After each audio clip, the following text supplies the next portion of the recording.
40 minūtes, 3 lietas, kuras mēs iemācīsimies. Pirmkārt, kas ir galvenais mikroskopa sastāvdaļas, kā tās lietot un priekš un tāds vispār vajadzīgs. Otrkārt, kā lietot mikroskopu un kā ar mikroskopu apskatīt dažādus objektus. Un mēs arī apstīsim kādus, kurus jūs izvēlēsieties, kurus gribēsiet redzēt. Un treškārt, kā var pats izveidot paraugus mikroskopā. Īstenībā mums ķermeņa iekšā dzīvo ļoti daudz visādi organismu.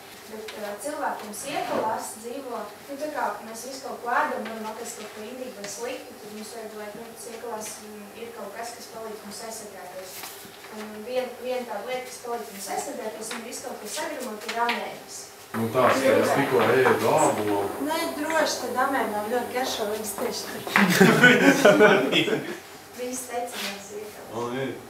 Tāds aplīts, un iekšā ir daudz. Parādi. Lai darbotos mikroskopu, vienmēr ir jāsāk no mazākā palielinājuma, un mazākais palielinājums ir īsākais objektīvs, kas ir 4 reizes. Visiem mums tas ļoti labi.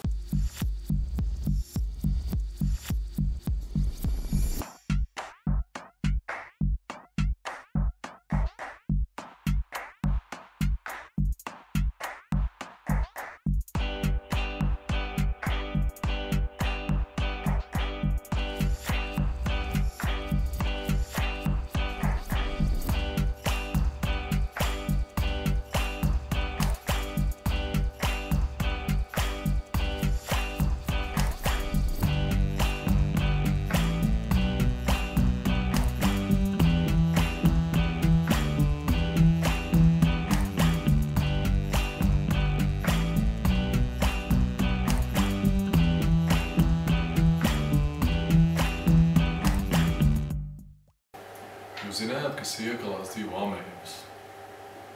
Pasaule ir plašāka kā tikai mācību grāmatās, un labs skolotājs to pierāda.